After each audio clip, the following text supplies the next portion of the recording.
Hey, I'm Ricky Kalmon, and welcome to another episode of Amplify Your Mindset. Thank you for listening. You can pick up my new book, Leverage Your Mindset, online on Amazon, Barnes& Noble, and Target, or bookstores throughout the country. My guest today is Kelly Springer. I'm going to jump right into it. Kelly, welcome to the program. Thank you so much for having me. My Happy to be here. pleasure. And my pleasure. Thank you so much. You're a busy person, very entrenched in your business. It's grown uh, very fast, but you're taking this business to a whole new level and I'm going to dive right in corporate America, organizations, associations, and as people can see from if they're watching this, they can see that you're a dietitian. You started Kelly's Choice, so let's go back a little bit because were in corporate. You were in this, but you were not an entrepreneur from the very beginning. Is that correct? You were working in a corporation, helping an organization. Correct. So, as a dietitian, I was working for Wegmans Food Markets, and so I was actually hired for their employees versus the customers. So I was employed as a registered dietitian to get their employees healthier because they were self-insured. Mhm. So we did help to lower claims, and I saw that this is something that could be done with work sites throughout the U.S. or even international. So going back a little bit, were you, and I kind of, said, well, you were working for a corporation. Did you have that entrepreneur spirit at first? So I started at a very young age of creating things. So Okay, I I had want my to know. first. I want to go how far back are we talking about? Because So most people that have that yeah, spirit have a story about 10, 9, 7 years old. I started delivering newspapers at the age of 10 and always, saved my money, bought the things, that I wanted. My brother would steal money from me. I have three older brothers. He would ditch his papers and then steal money from me. But when I But I really started at a young age, starting a babysitting group. I was babysitting every weekend. It was one of those things I was always working. I became a lifeguard. And because of that, when I was a nanny in Boston, after my freshman year in college, I actually started an entire swim, like this whole thing. So like entrepreneur way and like developing the flyer and getting the moms together and having all these different lessons. And so I guess I always had kind of that drive and thinking outside the box of how we could do it. But I guess also I've been broke twice in my life. My parents basically lost everything that we ever had when at the age of around 15, 16 years old. So a lot of this came out of necessity. So me working as a nanny and working on Lansdowne Street in Boston, and then also doing swim lessons. So like I was carrying three jobs throughout every summer of my entire college career. So hard work is not something that I'm afraid of. So So, okay, now you're in corporate America because the security, the safety, of being, working for somebody knowing there's a paycheck, but then there was a shift to go on your own. And let's talk a little bit about that. so I thought that Wegmans would be like my end all be all. I was like, to work for Wegmans as a dietitian is just a dream job. But at that time, I didn't talk about the second time I was broke. So I went through divorce and was basically left with, I had two children and left with absolutely nothing. So during that time of working for Wegmans, I was also having a private practice, working my lunches, working evenings just to make ends meet. And so I really got to see all of the opportunities that were in front of me. And because of Wegmans, they put me in front of people and in front of food companies and got me to understand retail. And so I was able to launch out from there. So it was a kind of an easy lead out because I had set up all of those relationships while working at Wegmans. So I was basically, again, back to working three jobs and doing whatever I could, selling LED lights at the fairgrounds. I mean, I was doing whatever I could. But all of those experiences led me to where I am today. Well, we look back at those feelings, those emotions, and even though it was, you said 15 years old, your parents going through, a very difficult time and showed you again how to be accountable to yourself. And I'm Mhm. sure that those times, even though, it's a while ago, you still use those memories in your mindset to push yourself a little bit harder and not settle and not fall back where you were. I mean, Yes. I remember going back, it's funny when you said that, um, in a very young age, doing little things to make a quarter, to make a Mhm. dollar. And I thought that was the coolest stuff ever. Got in trouble a little bit, but meaning I shouldn't be out knocking on doors at 7 years old, you know, which I was to my neighbors, without telling my parents. But I still remember though that spirit within myself, and maybe that was again my driving passion too. Who knows? But all Mhm. right, so here you are, you just see this vision to develop and do something that what you do with Wegmans, but how can you now show other organizations how important this is? And am I teeing this up correctly? This was what you were starting out. Yeah, so it was interesting because I was getting all of these different jobs on top of my full time job at Wegmans. I was sitting one day with this physical therapist, and he said, "You know, you sound really busy. Do you think you can take this on?" And I said, "Well, what would you think if I had other dietitians working with me?" And he said, "If they are as fun and energetic as you, we would be fine with it." Hmm. So that's how Kelly's Choice actually started. Was I started collaborating with other dietitians, and I truly believe still to this day that when we work together, we are stronger. Hmm. And so now I have 15 dietitians that work with me, and I couldn't do this on my own. I would never be where I am without my entire team, because they do things that I honestly don't want to do.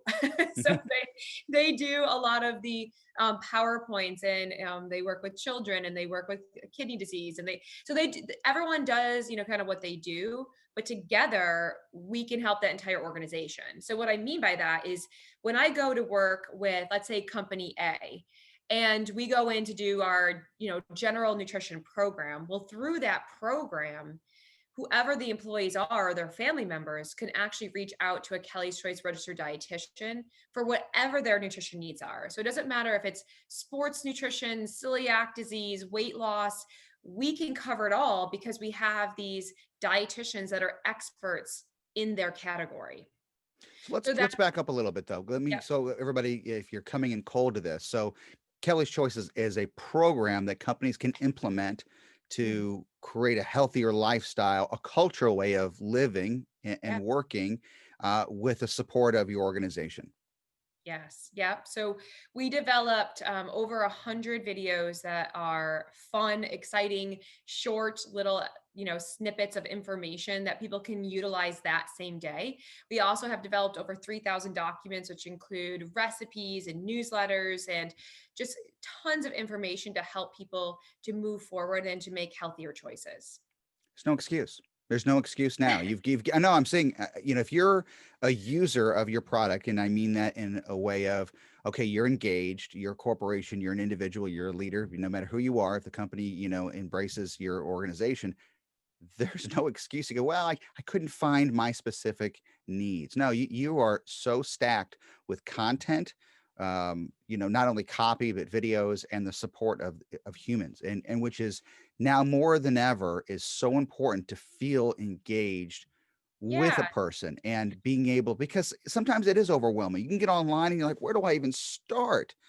Not for your site, because your site is so clean and and Well, and, I'm and glad you organized. brought that. Yeah, I'm glad you brought that up too, because we do have that cheerleading. Maybe that's from my past as well, but I really want to be the cheerleader for people and to Mhm. help them through. So when they put in their food journals, there's a registered dietitian who's commenting and saying, "Great job," or maybe add this. And if they do their, they can actually message a dietitian right there on the site.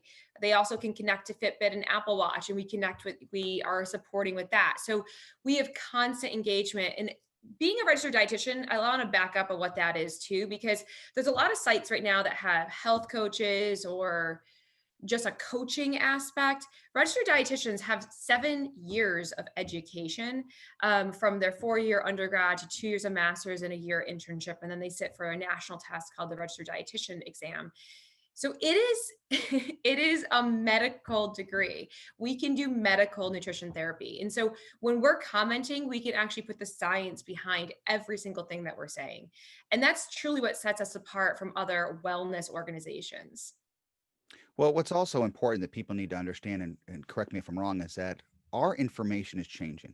Yes. What what I grew up with, and the philosophy of food groups and that pyramid of what you should be eating was the standard. Now Mm. that has changed so much. And what we eat and what whole foods, what processed foods, because, back, even 15, 20 years ago, you know, processed foods, did people even think of what effect it has on them, whether celiac, whether it's, other conditions and what it does, what it can do for you? Was that even, a part of an educational factor? Honestly, there's no education, which is really weird because we know, and everyone knows now, it's been out there that nutrition has the greatest impact on your overall health. Nutrition. But for some reason, still in America, we don't educate on how to eat. We just assume people do. So when people get diabetes or they're overweight or something, we say, well, they knew what to do. They just didn't choose to go that direction, Mhm. which is not the case. So I've been doing private practice for 15 years. And I'm telling you, I can see surgeons in here, lawyers in here, to the salesman, whoever it is, they do not have nutrition education.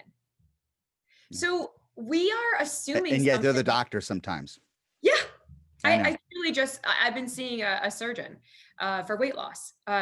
She has absolutely no nutrition education. So it's really amazing when you break it down of what we just assume people know because we all eat. But it's the same. I always say, like, I don't know how to change my oil, and I really don't. I don't know how to change my oil. But why would you assume that I do? Because I own a car, Right. right? And I drive every day. So this is where I think we need to get back down to the basics and actually teach nutrition in a fun way, a way that is that people want to listen to it and get this information because they've never received it.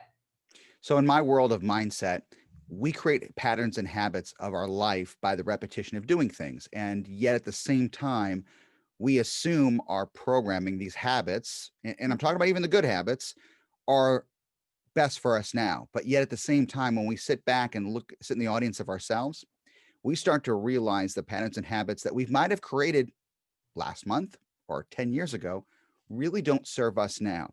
And when it comes to health and fitness and nutrition and dietary, plans, I think it's important for us to step back and look around. I mean, let me ask you just a random question here. Have you been to Europe? Yes. Okay. When I've been, and I've gone quite often, I look around and I look at what is considered their supplies of food, their lunches. I've said this over and over to every time we sit down or we go to Italy, and I sit down and I look at what's accessible for lunch: fresh, whole, Yeah. prepared, not on a shelf, not processed. The bread was made that day, wasn't processed in a plant and with preservatives to keep it longer. The other And thing is everyone's sitting down. yeah, No one's yeah, walking around with shoveling, shoveling bags. food, shoveling food. Yeah. It's something I really noticed that All right. people don't snack. They sit down and have the meal. They're in that mindful habit. They're in that, right? They're Well, I'm going to go one step farther. You said having a meal. They dine. They yes. dine. They sit, and because the average American sits and we've heard this statement. I'm sure you have too. What's the average time? And you can correct me because this is your world. What's the average time that the stomach tells the brain slow down? I'm full. It's a while. And the Yeah. statistic of the average school lunch, Yeah. 7 to 11 minutes Right. that the kids have to get in and get out. So what's the So, average time that a family sits down? Family sits down and have the average time. Family sits down and has a meal and gets up. I bet it's shorter than 20 minutes. And I think it's about 4.5 to 5 minutes. Yeah. Now again, that's not every family, but Right. and I'm sure that you can even just go, wait a minute. Yeah, I've seen families. I know families that just everybody's sitting in different areas and they Right. just don't sit and slow down. I mean, this is, again, I know it sounds simple, but, and again, I'm not in your world as much as you are, obviously, but it blows me away though at times when we just don't look at the simplicity of things. Right. Because I mean, it's not like you're doing rocket science here and telling people, No. you're just looking at people's, because everybody's different. Everybody's metabolism is different, and the mindset of their metabolism changes. So, Well, it's also the way they were. So what you were saying too. I mean, I feel like food's kind of like a religion or politics. Like it's one of those things that you do what your parents did, and you follow that. So when you're talking about habits so it took me. I had a nanny when my kids were really little, and she was making dinners for us, and she didn't provide bread at dinner.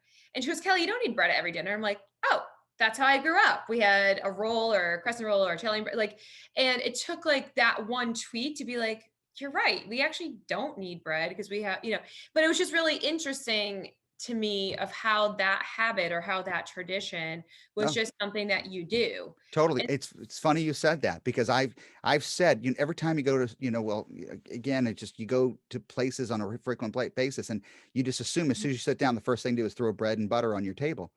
We don't even do that we've never done that. So for us, it was like, it was almost like, that's so weird in a way, because we weren't accustomed to that.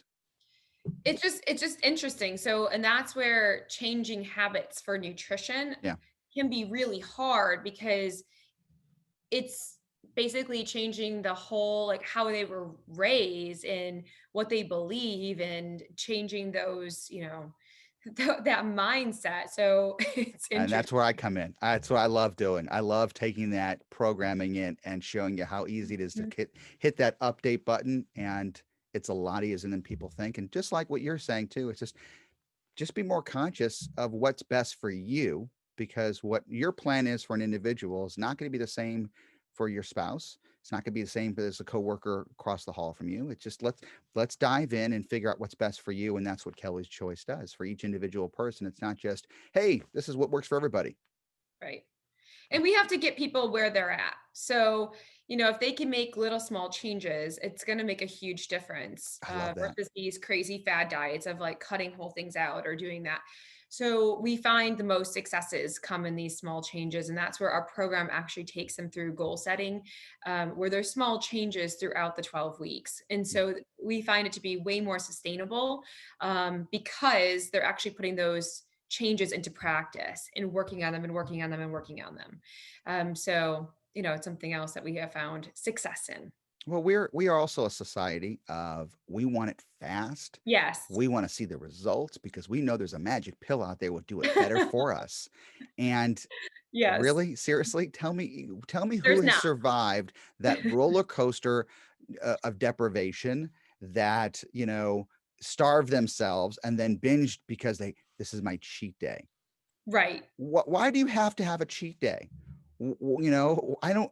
Again, don't get me wrong. I'm not trying to insult anybody, but let's think about what you're saying. Let's see what you're setting yourself up to either Yeah. fail or win, and what are the chances of yourself failing. So why not make things a little bit easier and not go to this deprivation of withdrawal, because it changes chemically your body, your response, your sleeping habits, your feelings, your emotions. And as you said earlier at the very top of this podcast, what we eat is the fuel that really does, you know, fuel us in different directions, our health, our fitness, our well-being, our attitude. I think, again, it's what we put in our body that Right. puts those results. It truly is. So we want to, with nutrition, we want to increase performance, no matter if it's at the work site or on the field or in the pool. Increasing performance is going to make you feel better. You're going to have more energy. You're going to want to get out of bed. And so, and that's why I love what I do, because I still am at the ground level where I'm still doing private practice because I love Mhm. it. I actually have one coming up at right after this. And I love it because I can see that light bulb turn on. I can see the person coming into these, little small changes and feeling better and coming back and be like, actually, this wasn't hard. I'm like, I know it's Mhm. not when you do it this way and have the education behind your choices. So we give that education of why you're doing what you're doing and how you're going to put it forth. So, So you said something twice now that I want to pick up on. So you remember when you were a kid and you had a piggy bank? mhm. And I think we all did in some ways, or, Yes. we had a jar and we Yes. collected, when we were really young, a penny or two, a dollar, and then it added up and you're like, wow, I got $75. And as a kid, $75 is huge. And what a celebration, or $100. I mean, that's an incredible feeling for any young person. But it started because they started collecting little things, and they didn't just go out and get the $75 right away. I mean, that does happen. Some kids do somehow get $75, maybe even on their birthday, whatever. My point is this: the small little things that you bank lead to huge results.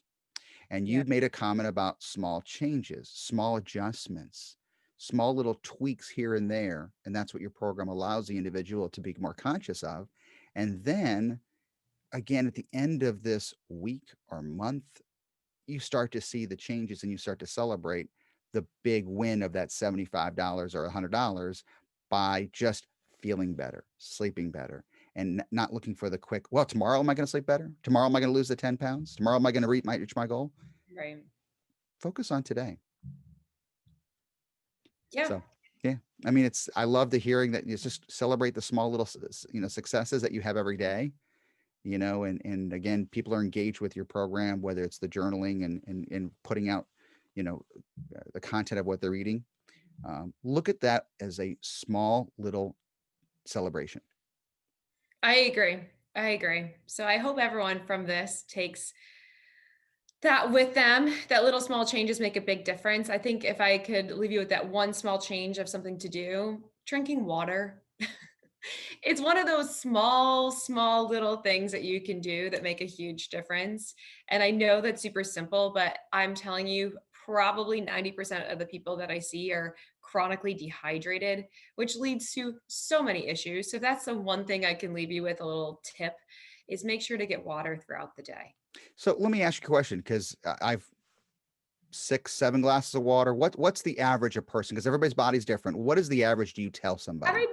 Everybody's different, but it's going back to my grandmother's 8 ounce glasses a day. So it's around that 64. I mean, obviously, if you're going to be exercising and sweating, you need more. Hmm. But if you can split it up where you have 20 ounces in the morning, 20 ounces at lunch, 10 for snack, and then another 20 at dinner, you are at 70 ounces and you are hydrated evenly throughout the day.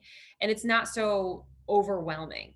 So just making sure to get in, and you can cut, 1 cup of coffee can be in part of that 20 ounces, and you can count some other things in there. Tea can be in there. But truly, if you're getting that hydration evenly throughout the day, in the way of energy levels, muscle ache and pain, cramping, like there's so many digestion issues. Just simply drinking water is the one thing I want to leave everyone Is there with. is too much water a thing? Yeah, I really, it's not really. Okay, I I'm just I curious, because don't I've never asked that question. Can you drink you too much water? you can. I only knew of one person who was in the psych ward when I was a clinical dietitian. You have to drink a lot of water. If you're doing that to excess, you could have some electrolyte imbalances. Hmm. I really haven't run into people overhydrating. It's usually underhydrating. So when you embrace companies, what do you think the starting? Well, let me ask you this: when you bring this into a company, do you do you get some reservation? What do you think the challenge is for you? Because I want to, because if people are going, oh, this is great, my company should be doing this. Why aren't we signing up for this? Because you would think, oh, healthier, more productive, prosperous. I mean, you're pretty much saying with better health, everybody is better, which Yeah. is kind of common sense. Yeah. But do you hit a wall at times? And do you hear companies go, well, I'm sorry, just, this isn't the right time. And, you go, well, why isn't it the right time? So what is do you come up against a wall sometimes? What is the objection of why somebody wouldn't go, this sounds great. Why wouldn't we do this? Well, it's interesting because I think everyone does know that they need it, but wellness is still something that is not mainstream yet, which is Hmm. really interesting. I feel like other parts of wellness have kind of spurred up, but like still to this day, I was just saying the other day of like even Today's Show or Good Morning America through COVID, they have had a physician on or a psych person on, but they haven't had a dietitian. And we know that the number one reason for deaths is comorbidities, which are directly related to nutrition. Right. And it's just still amazing to me of how, and I think we're climbing and building. And I do think in the next 5 years, like that quickly, things are going to change. And I think COVID will help to change us. Yeah. But it's still I something agree. that, I don't think sometimes CEOs realize the impact. And we can call out the numbers. If we change just one type 2 diabetic at a work site, we Mhm. can save that organization over $9,000. Right. One type 2 diabetic. And we have the claim that we can reverse it in 12 weeks. So think about that impact of the ROI and everything Yep. they can do, plus their performance levels.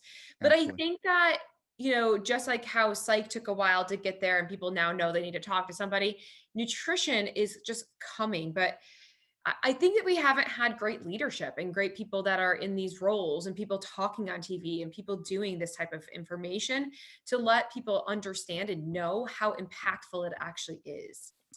If you Google mindset right now, which I haven't done this morning, but I usually do, it's amazing to me the articles of content that is constantly being pushed by every organization when it comes to mindset. A year ago from today, this was not even the norm. I mean, so the conversation of wellness, mindfulness, health, and fitness, um, you know, is going to be a conversation, but I think it's going to be a pillar and Mhm. not just a feel good message, a feel good. Well, that's we do offer something like this. But it Um, needs to be at the work site as well. And I think that's that's what I'm the saying. Yes, some absolutely. people Yes. would say, some CEOs are like, oh, well, people can do this on their own time. Well, no, because we spend the majority of our time at work and no one has time. They're going back to busy families, and this needs to be done at the work site. It needs to be done Yep. there. And I can't stress this enough that I absolutely agree with you because you and I both know a CEO that introduced us because of his engagement in my programs and his engagement with your program. So Mhm. there is definitely a trend. More and Yeah. more organizations, and you don't have to be a large enterprise company to embrace this. You can be a small No, company of 20 people and say, "Hey, let me jump on the bandwagon here and get my people healthier, happier, fit, and more productive." And that transcends to their personal life as well, and of course, it with their does. family. So what I'm saying, obviously, it transcends their personal life, but I think what's going to happen, and what you're probably seeing too, is that when an employee engages this so much, the family goes, "Wow, I want some of that." Meaning, I want to know what you're doing. Well, here, and changing the way I live, changing the way I'm doing things. I'm changing the bad habits or the good habits. Right. Yeah, it's awesome. Thanks. Hey, Kelly, I love this. I'm a big fan of yours, and I think that this is just absolutely an incredibly useful platform for an individual or a small to large enterprise company to really step up, invest in your team. I mean, we invest in so much our buildings. I've talked to clients that really spent thousands, hundreds of thousands of dollars on their new building and decor. What? Invest in the people too. Right. Invest in your people, and this will be the greatest investment, and it will exceed your expectations on every single level when you invest in your team and yourself. I agree. I'm going to put everything about Kelly Springer and Kelly's Choice on rickykalmon.com. So please visit rickykalmon.com. I'll put more about her bio, about her team, links to that. If you're watching on YouTube, please, or my website, please take some time and share this with other people, and maybe it'll make a difference in your life and somebody else's. Kelly, thank you So so much. much. Before we Thank go, you is there so anything else you much. want to add? I don't want to cut you off. No, I just really appreciate it. And the synergies between us is wonderful. So look forward to working with you. Absolutely, my friend. Have a great day. Thanks, you too.